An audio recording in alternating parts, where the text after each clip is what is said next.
उसी समय रुक्मिणी विचार करने लगे, पार ब्रह्म परमेश्वर आपका अवतार हो गया और ये बात मुझे अब तक नहीं मालूम। उसी समय से रुक्मिणी भगवान श्री कृष्ण की आराधना करने लगी। बताया कि सोचने लगी रुक्मिणी मन में, और जीवन दिन व्यर्थ हो रहे।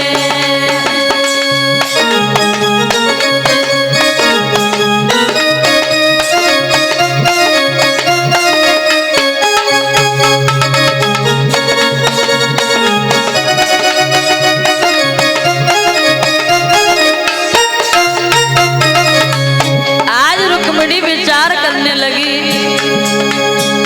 सोचने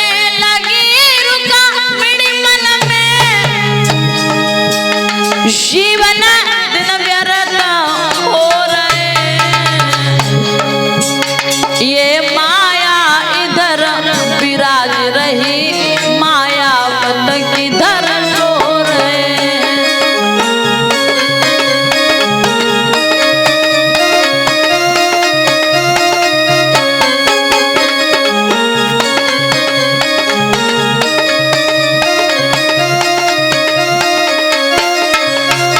और ऐसा ही नहीं, जहां भी बैठ जाए प्रभु की चर्चा,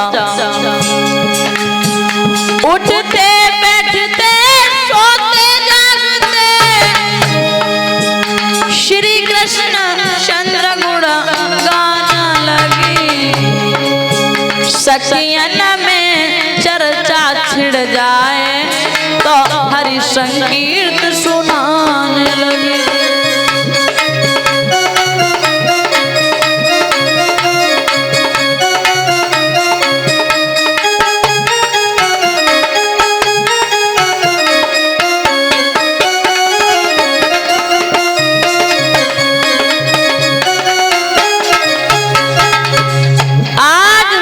जैसे ही भगवान योगीराज कृष्ण की आराधना करने लगे और रुक्मिणी ने यह प्रण कर लिया कि मैं विवाह करूंगी तो भगवान योगीराज कृष्ण के ही साथ।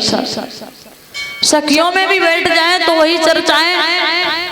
धीरे धीरे धीरे धीरे समय व्यतीत होने लगा।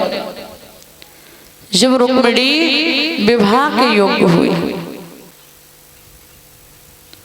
उसी समय रुक्मिणी की मैया ने विचार किया क्यों ना अपनी पुत्री का विवाह कर दिया जाए, इसके लिए सुंदर सा वर देखा जाए, क्यों ना ये बात महाराज से कही जाए। उन्होंने उसी समय दासी को बुलाया है और उससे कहा है चली जाओ महलों से राज दरबार की ओर। क्यों? बोले हमारे महाराज को बुला करके लाना। क्यों महारानी? बोले कह देना कि महारानी ने आपको याद किया है। ठीक है। राज दरबार में जब पहुंची है वो दासी, उसने जवाब दिया है हे महाराज आपको महारानी ने याद किया। क्यों? बोले ये तो नहीं मालूम। कहा ठीक है आप चलो मैं आ रहा हूं। उसी समय महाराज भीष्मक जब राज दरबार से आते हैं महलों की ओर, तो महारानी ने उचित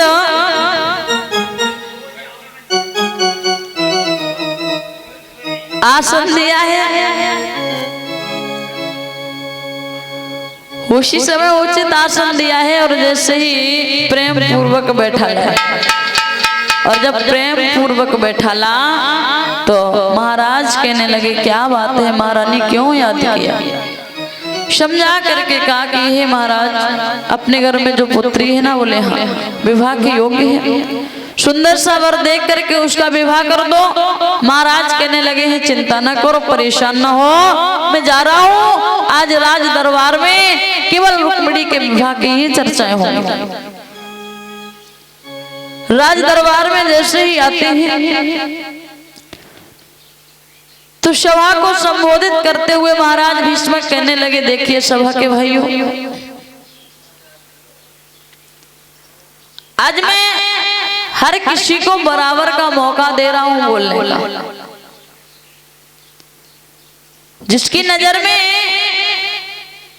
जो सुंदर सा वर हो तो बताए।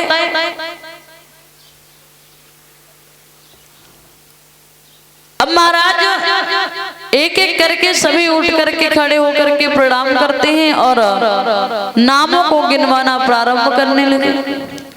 कोई कहने लगा महाराज जरासंध कैसा रहेगा, बोले वो ठीक नहीं है। कोई किसी को बता रहा है तो कोई किसी को बता रहा है। हुआ ये कि सुबह से शाम हो गई, लेकिन विवाह कहीं तय नहीं हो पाया। सुबह से संध्या हो जाती है। बताया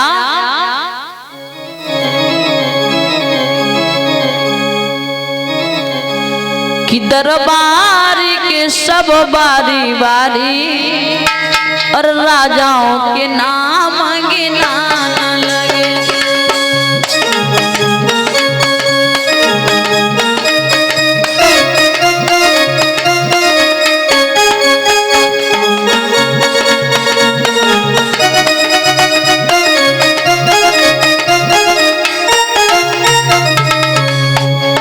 बताया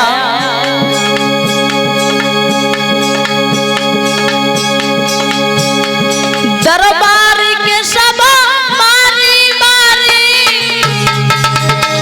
राजाओं के नाम गिनाना लगे। दूसरे लोग उन लोगों में है गुण और ऐब बताना लगे।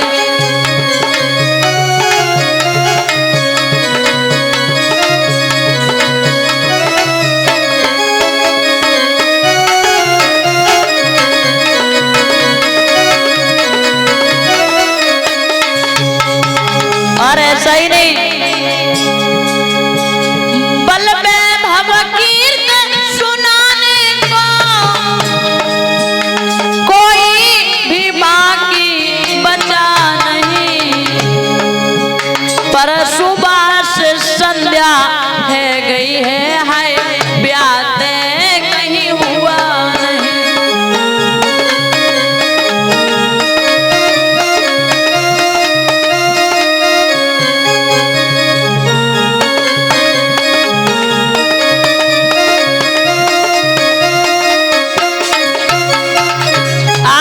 सुबह से शाम हो जाती है,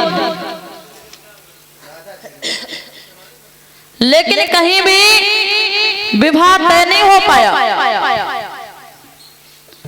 और जब सुबह से संध्या हो गई, कहीं विवाह तय नहीं हो पाया,